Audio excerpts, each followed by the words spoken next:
Hey, everybody, welcome to this week's episode of the Patty G Show. We sit down and get a little educated about the neck up and everything that's involved in cosmetic surgery, thanks to the specialist himself, Dr. John Perenack, sitting in studio sharing his stories of how he got to where he is, some of the interesting procedures that he does, and what is it like to have this type of concierge service right here in Baton Rouge. All this to come inside the Velocity Partners Group studio. Each and every week, we bring you a new episode thanks to our wonderful partners. We have Falaya Real Estate, Lakeman's Health Center, and PB&J Productions. Enjoy the show. So, okay, starting with the art, first thing that came. Well, how did you get involved in art? Well, you know, like any kid in grade school, you're drawing. I always liked comic books, and I collected comics. And, you know, part of that is just figure drawing, learning how to do line drawings, you know, creating the negative space, positive space. How do you actually organize stuff out? When I got to be a little bit older, like I remember I lived in Thunder Bay, Canada, and I remember when I was 13, over summer break, I decided I wanted to start doing oil paints because I had a grandmother who was a pretty prominent oil painter in Ontario, in Canada, and so it seemed like kind of a neat medium. And so I spent the whole summer working on oil paintings, and it was mostly kind of, you know, fantasy stuff, Lord of the Rings, things like that. You know, our family, we like Stranger Things, you know, the Dungeons and Dragons kids. Yeah. I was one of those kids. I was like vice president of the chess club, you know, associate treasurer of the Dungeons and Dragons club. That's the kind of guy I was, you know, very cool.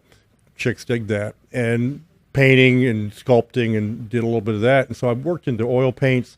When I probably got into my late teens, I was able to, you know, in a smaller town, do some art shows, that sort of thing. And then when I went to college, did some fine arts classes, started working with bigger canvas. So if you come to my office, you'll see I've got some canvas that's like 6 feet by 3 feet. And I always liked working with big canvas. 6 feet by 3 feet? Yeah, big canvas. That's big massive. Canvas. And, you know, I typically like oil paint now, and I like oil paint because I just don't have time to paint every single day. And so, you know, acrylic dries too fast. Oil paint, you can add wax to it. You can add a drying medium to it, like cobalt or something. And so it can hang around there, and you can, you know, go back into it and work into it. And so painting may take months. And I'm the kind of guy where I'll do a painting, and then I may walk by it 3 months later. I'll say, oh, you know what? That needs some green. I'm going to go back and add some green. And kind of plays into the same way I do surgery, where I'm kind of meticulous. I'm kind of picky about it. I know what it should look like, and we work until we're really happy with it. Yeah. Got it. So you loved the painting element, loved working on big canvas. Mm-hmm. How did that translate into surgery? Like, what was the path to get there? Well, interestingly, you know, when you have, you know, I've got a 17-year-old son right now, and we're talking about what does he want to do? And so you look at what skills you have. And I've always been good artistically. I always could visualize see things and see them in 3 dimensions. And I'm also pretty good at science. And it's kind of a natural blend that I felt kind of came together for me. Yeah. Okay. So then how do we end up in actual, like, plastic surgery from the neck up? From the neck up? Well, you know, actually, if you kind of look at my history, I grew up in Canada. I did my undergraduate at University of Alberta in Edmonton, Alberta, which is about 8 hours north of the U.S.-Canadian border. And I decided I wanted to be a dentist, just like my dad. Okay. And I thought, oh, that'd be great. And, you know, maybe I might go and become an orthodontist, because what could be better than being an orthodontist? I mean, nothing bad happens. You know, you break a wire, you fix it the next day or something. You're in the process of fixing their teeth. You're in the process of fixing it. Yeah, why not? And you know, I knew what my dad did, and I thought that would be a great thing. So I wound up going down to Loma Linda in California and getting a dental degree. And the problem with being a Canadian student in California is that you can't work off campus. And I was very poor. I didn't have a car or anything, so I had all these jobs on campus. While I was in dental school, I was like the hall monitor. I was pouring up molds. I was the guy who worked in the audio-visual club, putting up, this is back when we had, you know, dual projection slides before PowerPoint. This is before PowerPoint. And so I did that every Sunday for 4 years. And I also was involved in the Phil Boyne Bone Lab. And Phil Boyne was an oral maxillofacial surgeon who was very involved all the way through Vietnam War in doing reconstructive work for jaws, craniofacial, and at the time he was doing work on bone morphogenic protein. And so here I am, a second-year student in dental school, and I get it, and someone says, "Oh, you should work for Phil Boyne. He'll pay you some money." I thought, "Okay, sure. This will be like my fifth job. Got to pay the bills somehow." And so I'm working with Phil Boyne doing this work, and part of it is working and doing some surgery, so assisting in surgery. And I hate to say it, I got bit by the surgery bug. I really liked the hands-on aspect to it. I liked how you were taking something that had a problem and you were fixing it and making it look better. And at that point, I changed my direction a little bit. I went and joined the oral maxillofacial program after graduation here with LSU in New Orleans. Got my medical degree, did general surgery, went and finished a 6-year program there. Then went and did a year fellowship out in Texas in just strictly facial plastic surgery, and came back on, and they hired me back on as staff in full-time academics right afterwards. Okay. So it's a bit of a jump. Yeah. So you go from Ontario, or right around Ontario, you go to California. How did you end up going to LSU? Well, LSU actually has a great oral max program. It always has. Okay. Good plastics, good ENT, great oral max. There's a lot of facial trauma down in New Orleans, and there always has been. And not from the fights during Mardi Gras. Not from the fight. Regrettably, the fights during Mardi Gras, they show up about a week later, usually for a variety of reasons. But back when I went through, which was 96 through 2002, so we're talking almost 25 years ago or more, you just get to do an awful lot. And anyone who's graduated from the charity surgical system will tell you that you get to do a lot of hands-on, and it was a lot of fun, and met a lot of great doctors, and I'm still friends with a lot of them, and always enjoyed teaching. So when I was offered a chance to come back on staff after doing a fellowship out in Texas, I came back on. I was in full-time academics, still pursuing and mostly doing cosmetic surgery. Then she became the program director in 2005, right before Katrina. Okay. And that's how I wound up here for a little bit. So you were there in pure academia. Now, keep in mind, in academics, when you're a surgeon, you're still doing surgery. Okay. And so what talk us through that? So what is a day for an academician? Yeah, what's the day for? Yeah, I'm thinking you're up there giving lectures, you're doing papers, but it sounds like you're doing surgery. Well, you do a little bit of that, but you end up doing that on your own time. Okay. The way LSU treats their academician surgeons is most of the time you're going to be staffing residents, so you'll be staffing surgeons. So the considerable amount of facial trauma load that comes in, gunshot wounds, reconstructive work. After Katrina, I was one of 3 surgeons who was handling facial trauma in New Orleans. That's a lot of work. That was a lot of work with myself, and then there were the plastics and an ENT who were in the area, and that's about it for probably about 4 or 5 months, and then eventually the other programs started coming back home again. So how many surgeries a day were you doing at that time? And being one of the only ones doing it. Honestly, I don't remember how long our days would be. I was younger. I was in my 30s, so we would literally start operating at 6 in the morning. We might go until about 2 in the morning the next day if we had cases on board. Yeah. But, being in academics, you got to work with residents, you got to work with fellows, you would do these things. And then there was, I had a private cosmetic practice at the same time within the school system. And then you have some responsibilities for teaching, and the actual teaching that is, standing in front PowerPoint is less. Publications, I think I'm over about 35 different publications. If you look at 35, if you look at textbooks and peer-reviewed journals, I'm up around 35, I think. Wow. I don't really keep track of them anymore. Okay. Did you have 26, 28 hours in a day? I mean, I'm trying to track how you were able to do all of this. I and sometimes still wonder remain the same sane. thing. Well, it's fun. You just get to be really good at time management, and then also you get to learn how to utilize your fellows or your residents to, do some different aspects. Because part of learning how to do this is being trained up in the way from your mentors ahead of you. And I had some great mentors myself who published a lot, and they would have you do their basic research for them, and then you'd end up doing the NIH grant proposal, or you take it through the internal review board or get your IRB, and then you'd write it up, and then you'd send it over to your senior author, and then he would make sure that you spelled it correctly and that it made sense and that everything was internally consistent. And I'm at the point now where I have a fellow, and I've had a fellowship with my program for about 8 years now. And so the fellow, we've had a number of those published, and he'll do a lot of the work, and then we work back and forth, and then finally we put it together, we submit it. And we've just had some really interesting things. Like we looked at, during the COVID period, there was some talk about whether COVID had an effect, whether COVID or the COVID vaccine had an effect on injectable fillers. We heard there was foreign body reactions happening, and was that actually significant? And so we actually looked at our site, and we had over 10,000 injections with fillers over about 2 or 3 years. We looked at before, we looked at after, and there was a small difference, but significant in the ones that we saw it, and then we had to, kind of publish on how you deal with this situation when it came up. So it makes you a better surgeon. It makes you a better clinician. It makes you stay on top of things for your patients.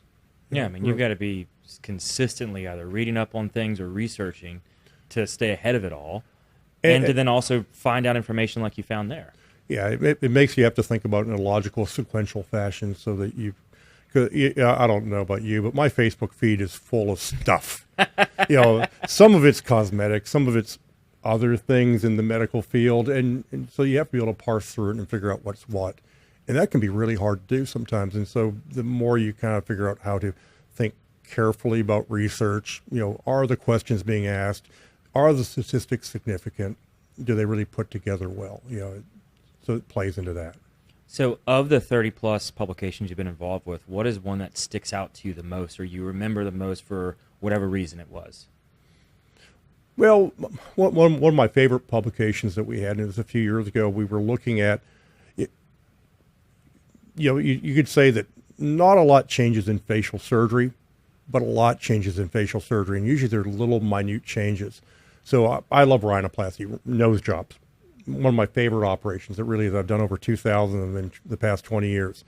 And historically speaking, and still for a lot of folks, for surgeons here in Louisiana, when you're moving bony things, you would take a chisel and you'd take a hammer and you'd bang on the chisel until you broke the bone, and then you'd collapse it or do whatever you want to do with the bone. Okay. And I didn't know that. That sounds kind of scary, doesn't it? A little bit, yeah. I remember watching Nip Tuck way back when, and they show this guy banging on the hammer and stuff is hitting the wall. It's not like that, but as you can imagine, it's maybe a little imprecise.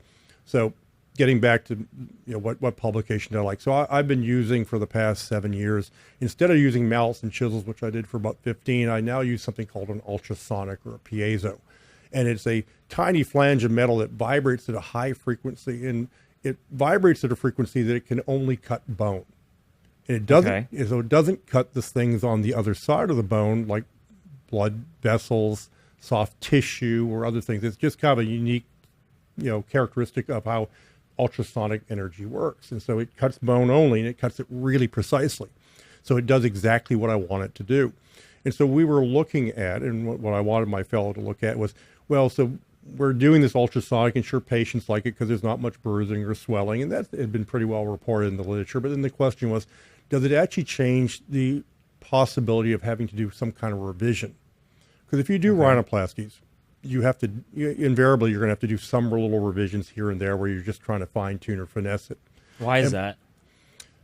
Because the nose doesn't always behave itself. And plus, it's literally in the middle of your face. Yeah. And so the human eye picks up little asymmetries or little dips or dives here and there.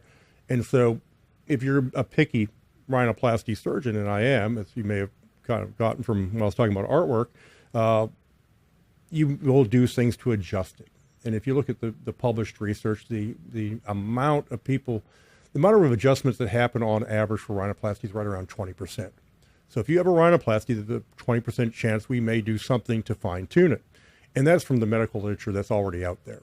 Okay. Well understood, accepted. So we thought, did this using the ultrasonic piezo, besides the fact that it made it less painful, made us have less bruising, that we had the swelling go down sooner, did it decrease the amount of revisions? And it did. It decreased our revision rate by about 25%. And that's kind of a big deal. That's a huge deal. Yeah, 25% when you have a you've been doing it for a long time, and it's not, oh, I'm older, I'm better. No, it's actually making a significant difference. Yeah. We saw that over a couple of years. So we looked at 50 cases versus 50 cases before and after, and it was a pretty nice study to publish. It's one of my favorites. So you changed this method several years ago. Mm-hmm. What? Yeah. How did you stumble upon this particular technique? Different problems present themselves in a face. And the problem that I was seeing was that some people have very wide noses and a wide bony vault.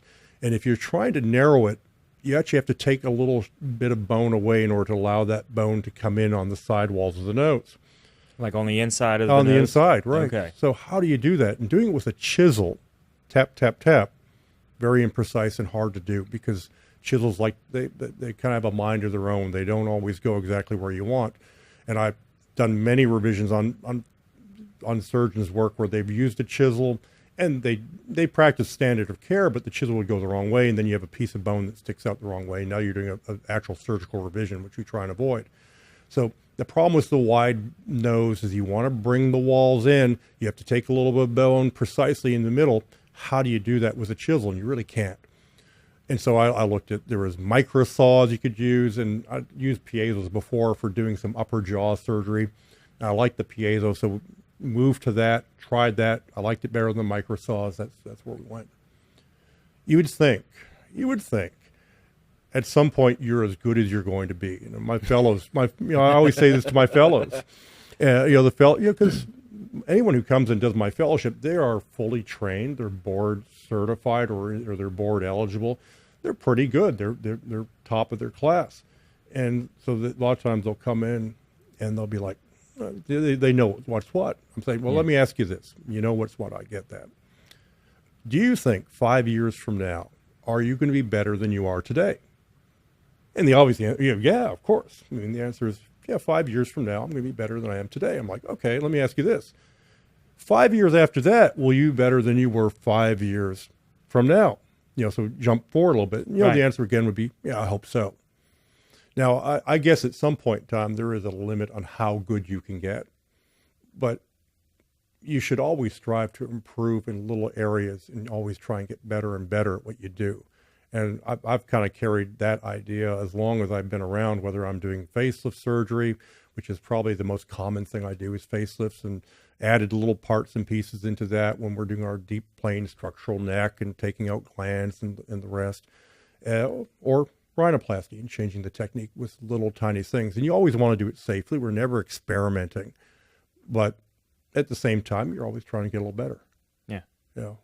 And then included somehow in some research. And including somehow in some research. Yeah, why not? Because, ideally, if you have come up with something great, let's share it. Yeah. So are you one of the only folks doing this particular method, or is it now widely accepted and replaced the chisel method? No. The problem I think that a lot of surgeons have with using an ultrasonic is that it takes a little bit more time. And so a lot of times, if you're a bit more speed driven, you're going to be less likely to do it, or maybe they just haven't had a chance to use it. I think there's maybe one other surgeon in Louisiana who uses an ultrasonic. I don't know if they use it for everything. So a lot of surgeons do if you look nationwide or if you go international, but not a lot in Louisiana, we'll put it that way. Okay. Yeah. And so that change in, I guess, thought process from speed to being precision, meticulous and precise. Yeah. And were you always that type of surgeon, or at some point in your career did you realize I need to stop worrying about speed and I need to get focused on precision? Fortunately, I've always been pretty quick. If I can paint a 3x6 foot painting in a month or two, I'm pretty quick. I can usually visualize things pretty well. So I don't think you have to necessarily sacrifice speed, but I'm also not the fastest surgeon. I think it takes as long as it takes sometimes. Yeah. But at the same time, though, when you're doing these things, how do you keep people comfortable? You have them under anesthesia. I like a general anesthetic. I like people to be asleep so they're comfortable. It takes one variable out. I'm more efficient that way. So we obviously want to limit anesthesia time while getting the best result possible. And that's it's a delicate balance. It is. As my son would say, it's 6-7. Maybe we should pull that out. I don't know. My son, when something's no longer good or cool is when he's at Episcopal, and he said the pastor there used it during like a sermon. He said when the pastor at school is using it, it's probably not cool anymore. So. Yeah, when they use it, and then when you see your parents start using it, it's immediately gone. Oh yeah, I agree. I love that. So you talk about being neck up only. Mm-hmm. Yep. Why? In my fellowship, we did body work, but I just love the complexity and the effect of what we do with face. It's been my focus from the beginning. And like I said, I was on faculty with LSU's Oral Max program. It didn't make sense to be doing body work. There are different times where I'll need graft materials, like I do free fat transfer. The fat that I take usually for ladies is from the thigh. For men, I'll take it from their flanks. With some harder noses, I've taken rib. So I know my way around the body, but no, I'm from the neck up. That's what I like. Yeah, you don't want to be taking ribs every now and again. No, only when you have to. Yeah. So, what was one of the most challenging surgeries you've had to do? Oh gosh. I think every surgery has its challenge. It really does. Like I said, I've done over 2,000 rhinoplasties, and you never ever turn your back on a nose. You never take it for granted. I think we've done two or three in the past week or so, and each one is a little different. So they're all challenging and interesting. I had an interesting neck lift this morning. A gentleman, big full neck, and taking out glandular tissue under here, going after the deeper fat.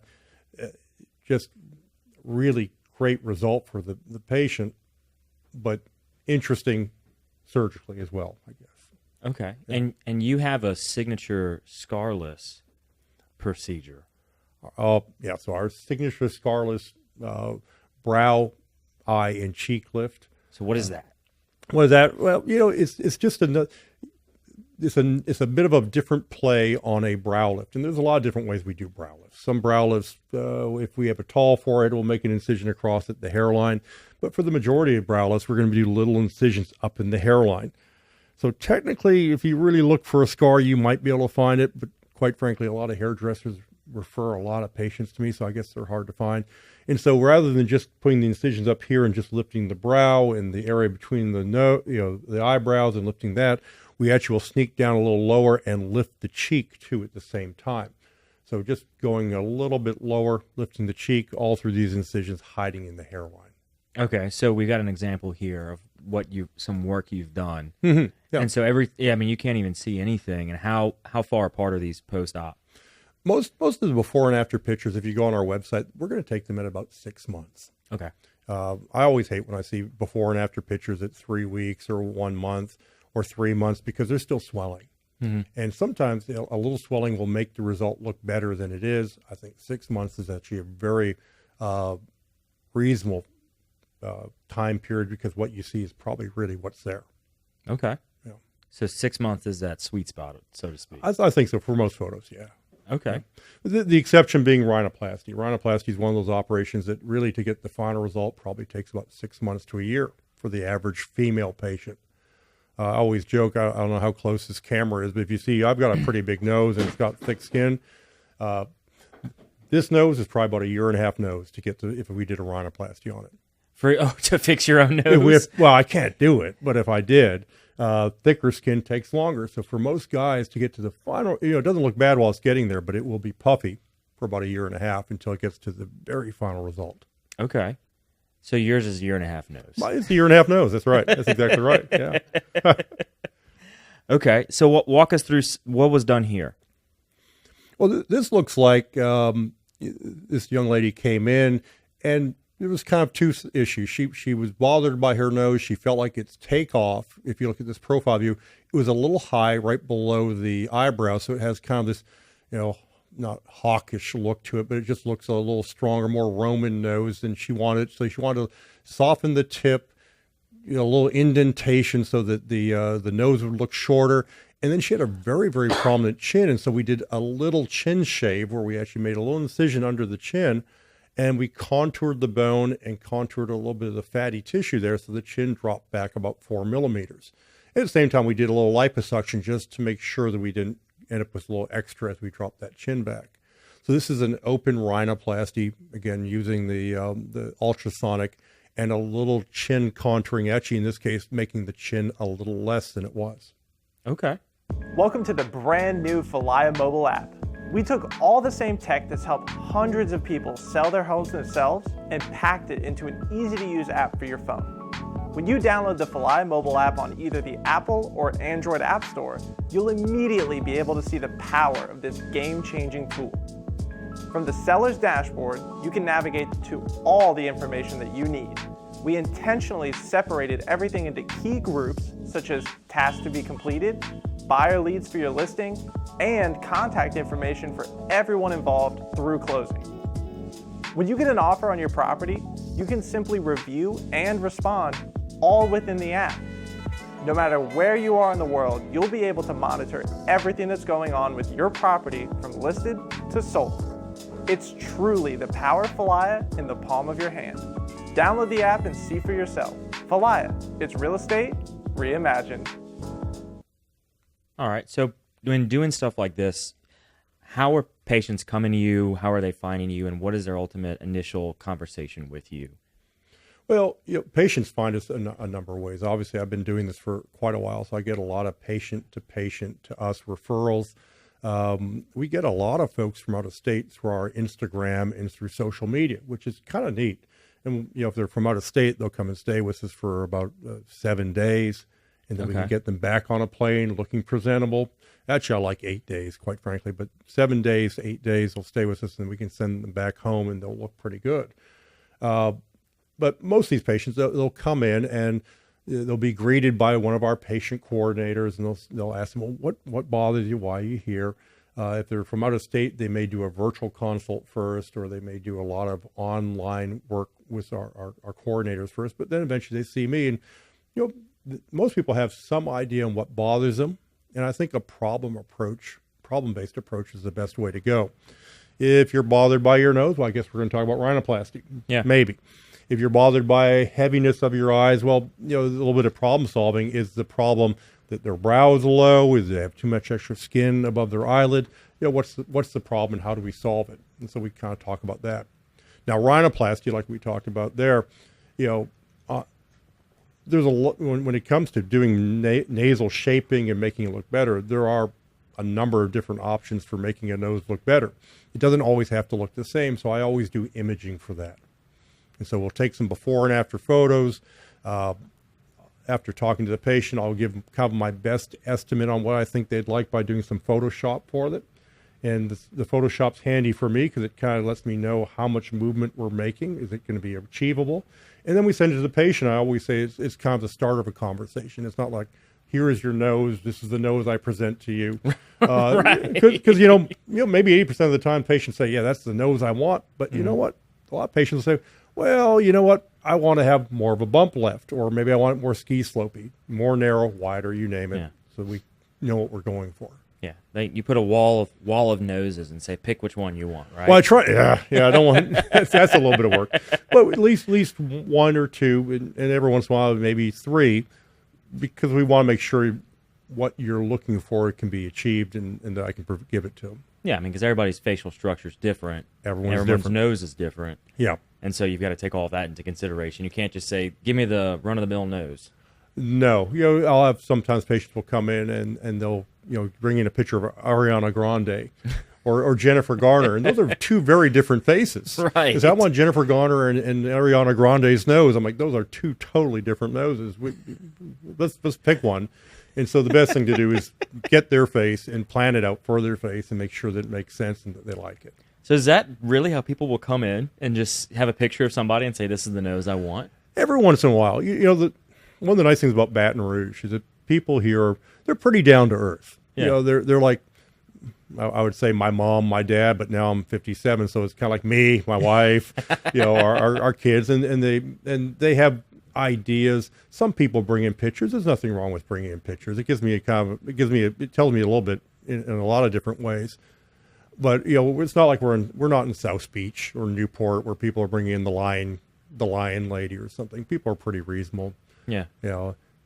I would say surgeries on the face kind of fall into two categories. One is rejuvenative, looking younger. Mm-hmm. I look in the mirror, I'm like, oh my goodness, I look like my dad. How can I look a little younger? And then the other one is, giving you something maybe you didn't have. So our younger people coming in, talking about noses, chins, maybe they have a little bit more fullness under here, that kind of thing. Got it. So talking about the younger, wanting to look younger and everything, a lot of Mm-hmm. men, their common thing is hair loss. Yeah. Right. So what is done with hair loss? How do people then start feeling around their vision and their eyes and everything like that? Yeah. So, I mean, I treat hair loss. We do hair restoration surgery, and we do follicular unit extraction, follicular unit transplantation. And it's kind of a natural thing to add to what I do because, sure, we're working in this area here, but you frame out the face with your hairline. So you've got a good hairline, so you're in pretty good shape. I'm hanging there too, but not everyone hangs in there that well. And so for a lot of guys, and sometimes for women too, we'll have hair loss, and the answer is you need some more trees in the forest. We don't have the ability to make hair out of nothing just yet, and so we can harvest hair from the back or the sides. If we don't want any kind of a scar, we'll do follicular unit extraction, which is basically a teeny tiny punch that harvests hair, and then we can place it here. It takes up residence. We get about a 95% take. So if you plant 1,000 hair grafts, you have about 995 that will live, and they grow, and they're going to have the characteristic of where they came from. So when I had my ladies give me a few extra 100 grafts here in the front, I said, take the dark ones from the back. Don't go for the silver. Let's take the dark. So. Okay. So how long does that generally take? I mean, if you're talking about moving a couple thousand hairs, how long does that take? I mean, I always tell people this is the most boring surgery you will ever have. Most people don't go to sleep for it. We do it with numbing. Harvesting the graft might take anywhere between an hour to 2 hours. Placing the graft takes an hour to 2 hours. So it's a morning or an afternoon. Okay. And afterwards, there's a period for about 7 days where there's maybe a little tiny scabs where the grafts were placed. You can cover it with a ball cap after 3 days or a beanie or something like that. If you have hair, most of the time you can comb the hair over it.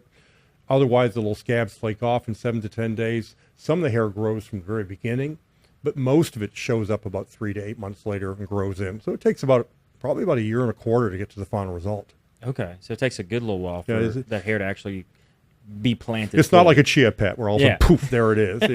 It takes a bit of time. So, takes a few minutes. Yeah. So you were talking earlier a little bit about how folks find you and everything and through the social media world, and then talking through when they come and visit from out of town, they're staying with you. What is that experience like for folks coming in from like a Dallas or a Houston area? Well, it's weird because, I come downstairs in my kitchen and there they are. No. The way you line that one up. You really put them up, don't you? I have had friends who folks came in from California and they've stayed with me. But no, we have a number of hotels here in the Baton Rouge area that we have a nice relationship with, so they can make it very private. They come in, they're set up with a room.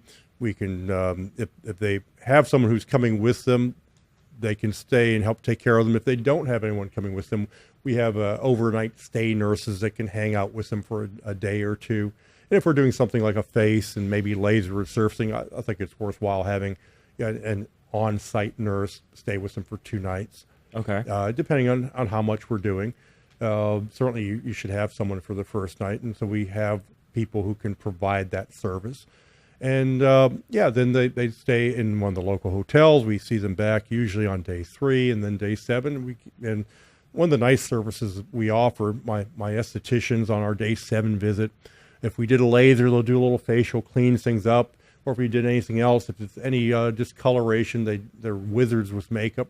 They do a nice job of kind of showing the patient how to cover anything, and they do it for them, and they can get back on the plane. And for the most part, people feel pretty comfortable being able to travel around day 8.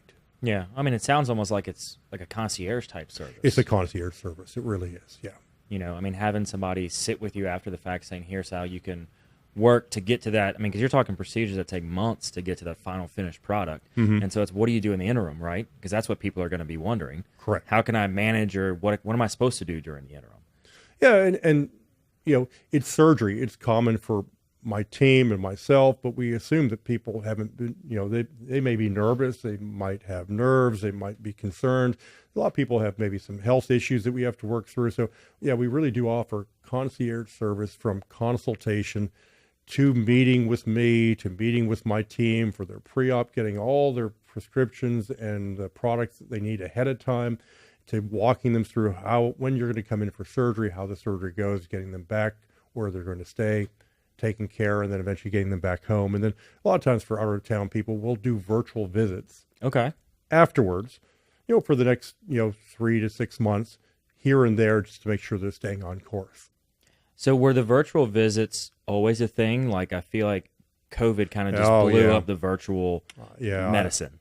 I would agree. It made people in all walks of life, comfortable doing virtual consultations. Now, there are limitations, obviously, because it's nice to be able to put your hand on something, feel, oh, okay, that's bone, oh, that's cartilage. These things are handy, but for the most part, we've kind of learned to work around that. I'll have the patient, push on this or lift this or different things.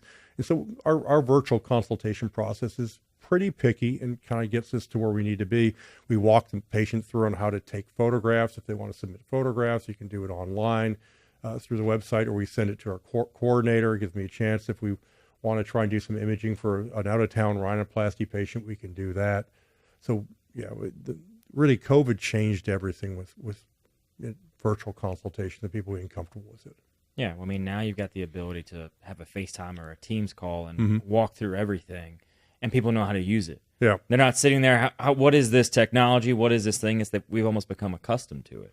Well, it's kind of funny, too. I mean, because if you're doing Zoom calls or if you're doing something where you're looking at a screen like this, it was so good for facial surgery. Because when I'm doing a Zoom call, looking there, I say, oh, my goodness, my nose is wide. I got heaviness under here. Oh, my eyes are looking tired.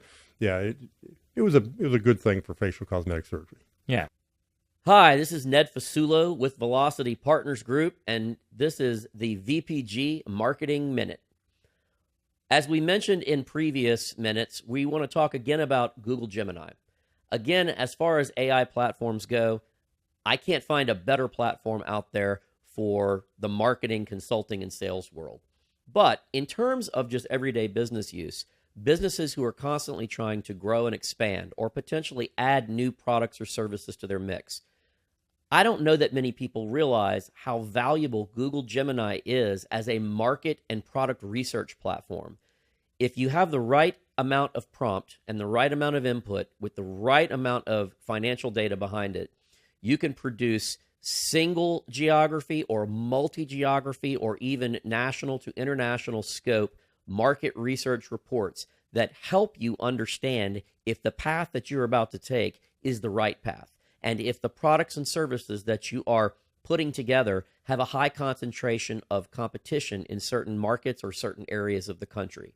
This has become an invaluable tool and one we use regularly for our clients and for free in a world where normal reports of this type would cost tens of thousands to hundreds of thousands of dollars from large international consulting firms. But AI and Google Gemini have now put this right in the palm of your hand. I strongly encourage companies who are looking to understand where they are in the market, where their pricing, their services, their products are in a specific market, to be able to use Gemini in a way that can give them immediate answers and allow them to course correct at any moment. Thanks for tuning in. That was the VPG Marketing Minute. For more information, contact us anytime at www.velocitypartnersgroup.com. So the eyes are looking tired. What can you do about that? Well, you can do a little or you can do a lot. A lot of folks, you've got good skin. I do my best, but a lot of times patients will maybe have, we're in Louisiana, they may have sun damage, they might have pigmentation, they might have vascularity. So good medical grade skincare products. If they have vascularity, there might be some, or in their 30s, might be something that my estheticians can do to kind of smooth that up. If we start getting to the area where there's bags under the eyes or extra skin where it's kind of obstructing their vision, well, that might be a surgical candidate. Or maybe it's a little bit of all the above, where skincare, do the little things with the estheticians, and then we can really kind of go for the home run and clean up the eyes, make someone look younger that way. A lot of guys or ladies will say, oh, my neck is starting to hang a little bit. And that's going to be a surgical problem where we're going to be really doing our deep plane lifts under here and getting it tighter. Okay. Yeah. So when you're getting it tighter, what's the procedure? What's to be expected there? Like, are you going in there and cutting and just sewing it back up, or doing something a little less invasive? It depends on the procedure. Depends on what needs to be done. Like we were talking about our scarless eyebrow and cheek lift. Everything's kind of hidden in the hairline. You're never going to see it. Recovery's pretty quick. So tightening may involve an incision that you can see, but a lot of times it doesn't. And if there is an incision, we design it in such a way that it's very hard to find it. I always go out. I'll be at a restaurant, or I'll be out shopping at one of the local grocery stores, and I may see a patient, and you never want to look over and say, oh, they look like they've had something done. You just want to look good. Right. Yeah. I think that's at the end of the day, the end product. You just want it to be good. You don't want to sit there and say, oh yeah, I know where you've been. Right. You don't want to look done. Clearly not. Right. Yeah. And that's a hard thing to do, because with all of this plastic surgery and everything, that's one of the first things that people can tell, especially in the face, if it's done poorly. Right. I would agree. Because if you look at people in Hollywood, everyone will say Meg Ryan, Madonna, where something strange has happened. And, is it partly because those people have pushed a surgeon a certain way to do more than they should have, or that maybe the surgeon's eye thought that was a good idea? That's why I think when it comes to face, you really want to choose somebody who does a lot of face, has a good artistic sense. You should go, how do you choose anyone? You should go online. You should look at their before and after pictures, make sure you like their artistic sensibility, what looks good, what doesn't look good. And if you like what you see and you meet your surgeon, you say, oh, that seems like a pretty reasonable person. They seem like they've been doing it a long time and they know what they're doing. Well, that's a good place to be. Yeah. Yeah. And part of your fellows program is to kind of help train that next generation of surgeons. Yeah, I always get people will say, well, so are you doing my surgery or the fellow? No, the fellow. Who's cutting me up? No, so it's all me. It's all me. The fellow is actually offered through a partnership with LSU, so he does some surgery where he's doing hands-on down in New Orleans, but here I do everything from start to finish. Yeah. Okay, and so at what point, or do they have to go to a certain place to start getting that hands-on experience? Is that down in New Orleans, or you mean for fellows or residents? Yeah, for the most part, their hands-on experience is going to come down in New Orleans. Whereas, mostly when you're with, I'll have doctors who will come in and they might spend a day or two, or I've had some doctors spend a week with us just to kind of observe, and that's an observership. And fellowships have a little bit of an observership component to it. Certainly we're trying to do something with research, and then of course their hands-on component down in New Orleans. Okay. Yeah. And how has that program, the fellowship program, shifted from the time you started to what you're now hosting fellows with? I think fellowship programs, good fellowship programs have kind of always been the way like we just described, where you get to see something under somebody who does an awful lot of it, who does it very well. You get a chance in some location or another to get some hands-on, of all the courses I teach, we do didactic courses where there's teaching, on PowerPoint. We do courses where we're working with cadavers, that sort of thing, where you can get hands-on with that's a good way for surgeons to learn. And then, of course, there's hands-on in another setting where they may be. And that's classically how surgeons have been trained for a long time. And it's a good way to make sure people, when they come out, they know what they're doing. Right. Because that's the main thing everybody wants to know, especially in something like this. Yeah. Is I'm sure you've had to experience some repair work from other surgeons, Mm-hmm. at least over the course of your career. Is you don't want to have somebody going to a surgeon and then having a terrible job done, and then having Right. to figure out where do we go to fix it? Yeah, certainly. In your own practice, you never want to have revisions. Although revisions are a part of life, but whatever you want to learn to do things in such a way that if there are revisions, they're minor and they're easy and it doesn't disrupt the patient's lifestyle. Mm-hmm. And along that line, from a patient standpoint, you want to go to somebody who has done this so much and is so good at it that your chance of having an untoward outcome is very, very minimal. Yeah. Yeah. Absolutely. I mean, you got to be sure that you're going with the right person. Absolutely. Yeah. So on the art side, we were looking through your website, and you've got some pretty incredible pieces. Are you listing these anywhere or showcasing them anywhere other than your office? Oh, you mean, am I selling them? No, I don't sell them anymore. Anymore? Okay, so there was a time in which you were There was a selling. time when I was a poor, graduate student or undergraduate student. Very sure I sold paintings here and there. Yeah. But for the most part, I'll work on a painting for 3, 4, maybe 5 months, and either go to like one of my family members, or I'm painting for a specific part of a house or something like that. Yeah. I love that. I mean, this is just the fact that it takes you like the months to get it done right is incredible. It's a lot of fun. It really is, and you get to kind of choose what you want. You can be inspired by different things. I know they were showing one of the pictures that looked like prehistoric fish, and like one of these. I did a whole series like this, and it was after my family likes to go skiing, and so we were up in Banff, Canada, and if you ever go to a ski town, invariably they have some shop that have like the gem shop. Yeah. This gem or the fossil shop. I've been to the Banff one. Yeah, have you really? Okay. Yes. Yeah. So there's the Banff gem and fossil shop, and so they have all these big pieces of shale that have these fossilized fish. I thought that looks pretty neat. I think that'd make a neat painting, and so kind of working with that, colors and textures, and what do you lay behind it, how do you overlay it, trying to get a sense of both being fossilized, but maybe there's a light source and maybe it's a little translucent, like this one we're looking at right now. So, it's like an interesting view to present. And see, had you not say fossilized, I'd have thought it would have been inspired by the koi pond. Yeah. Seeing them swim in the I've got a seeing them couple swim in there pond. on the koi pond. There's the one where the lady is, top right there. There it is. Yeah, that's actually that's normally sideways, so that one's upside down. And yeah, it's the koi pond. What can I say? Thank you to our wonderful sponsor, Lake Men's Health Center with Our Lady of the Lake Physicians Group.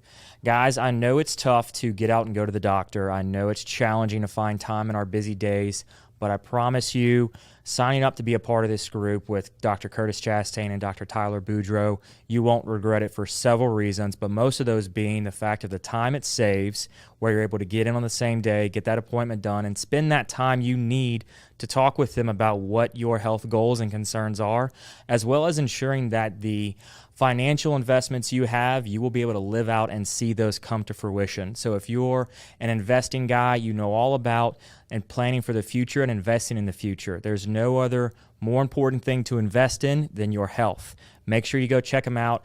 Our Lady of the Lake Physicians Group Men's Health Center, and tell them Patty G sent you. I love it.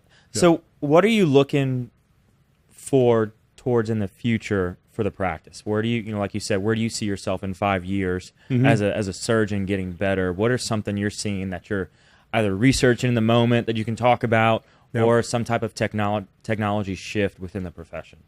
Well, we're right now in the process of planning to redo all our ORs. We have a great OR. It's fully accredited. My head nurse, Alicia Boudreau, is a site surveyor for the Quad ASF accreditation, but we're going to redo the floors and the walls and the whole thing. And one thing I want to add into our OR is a hypobaric oxygen chamber. And this is kind of one of the things I don't like fads, but I think it's helpful possibly to make things heal a little quicker. And so we're looking at adding HBO therapy into the mix for our post-op patients. Okay. And certainly for our patients here in town, patients from out of state, where they can once a day come and have an HBO 1 hour dive to help increase the oxygen concentration. It should certainly make their laser heal a little quicker. And so that's one thing we're looking at adding sometime later on this year. Okay.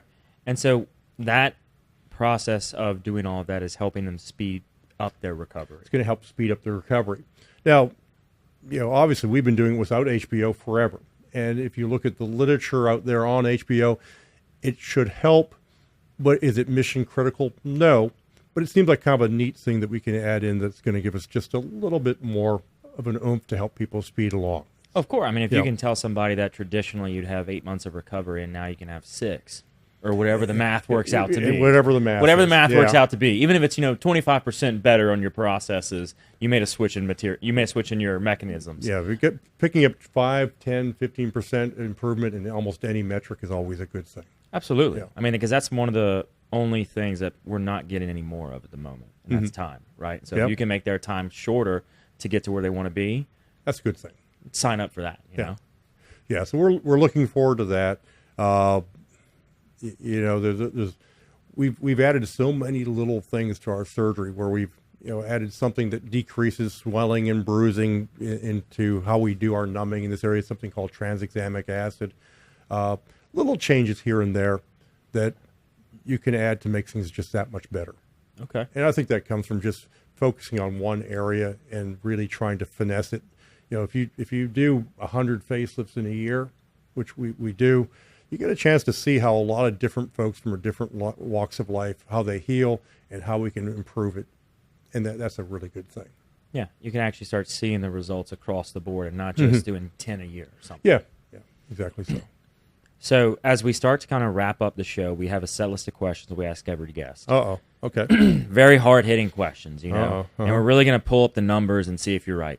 So, I'm kidding. So the first one is, what is something you did as a kid that you wish you could still do today? When I was a kid, I told you about Dungeons and Dragons, chess club. I still play chess online.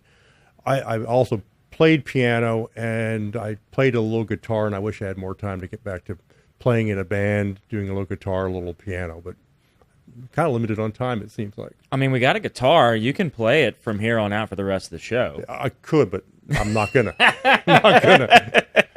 These are things I wish I could do. Okay. I've got some great guitars at home. I just don't have as much time to play as much as I like. Yeah. All right. I feel that. Yeah.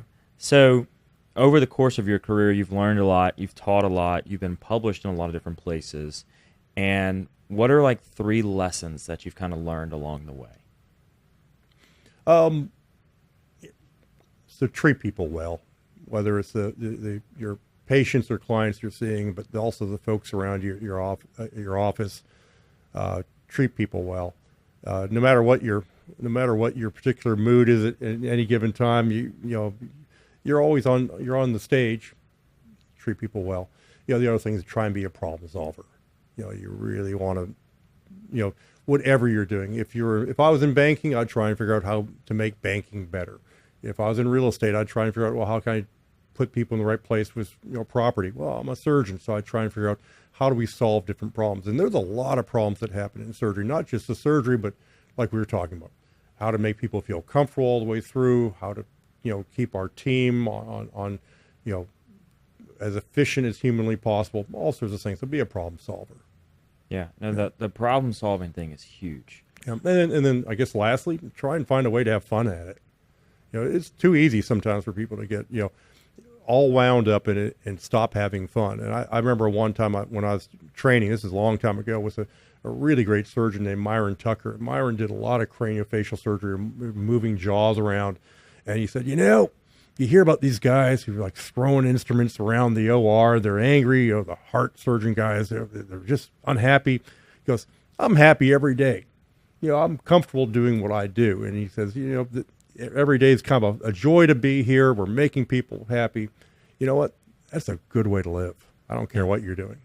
100%. I mean, I don't want a mad, angry surgeon doing surgery because to your point, they could slip and just, it'd be the end of it. All right, I'm not going to fix this. This is just too much. But whatever you do, I mean, try and find joy in what you're doing, and I think that projects well to the people around you.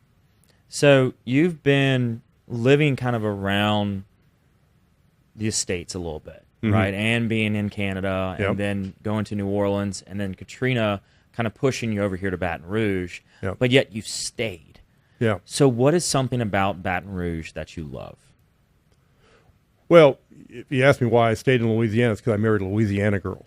Yeah, they'll keep you here. And that was pretty much it right there. No, we love Baton Rouge. I mean, love LSU football.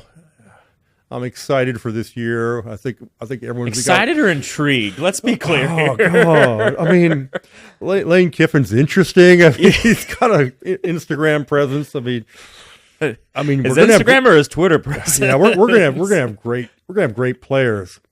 I mean, there's just so much going on there. I love that. I still love the Saints. We live on Highland Road. It's such a beautiful area. I've got 2 big live oak trees in my backyard, right with my koi pond between it. I mean, it's just a pretty place. People are friendly here. I've had friends who just moved from California, that place, and they're like, my neighbor came over and said hi. My other neighbor brought me food, and that wouldn't happen in California. I think when I lived in California, the first time I met my neighbor was when he accidentally discharged his weapon and the bullet came through the wall. And he was in the military, so it was okay. But people here are just nice. Not for the bullet going through the wall. No, I wouldn't say that was okay. That wasn't good. But no, people here are nice. They're just friendly people. That's good. Yeah, I've had some folks I know from California when they moved over here, and I told them, have you been tailgating before? And they said, well, no, we don't. No one's ever invited us. Like, we don't know if we have any friends over there. I said, go there. Yeah. If you're wearing LSU, you've got friends. You've got and friends. you're gonna have people invite you to come and eat at their tailgate, and you're gonna leave there happy and full. It's okay. Just go there and just walk around campus. Yeah, my fellows usually come from out of state, and they've come, and we had one, and we've had a number, and my different staff will say, "Oh, come over to our house for a crawfish boil or this or that." And I had one who I think he sampled 10 different kinds of king cakes in the year. He gained probably 20 pounds while he was with us for a year. I mean, the other one just loved crawfish, and so he got invited to a lot of crawfish. But people are just friendly here in Baton Rouge. They are. Yeah, they're like a different breed almost. They kind of are, yeah. So what can I do to help you? Oh, shoot. I mean, get the word out about what we do, I guess. But this has been fun. I enjoy it. Absolutely. I enjoyed our time today as well. All right. So thank you for coming on, and thank you everybody else for listening or watching, whatever platform or consuming us on. If you're very interested in what they got going on, they have a lot going on. We're going to link their website in the show notes, so be sure to check them out over there. And stay tuned. We'll be back next week with a new episode of The Patty G Show. We're out.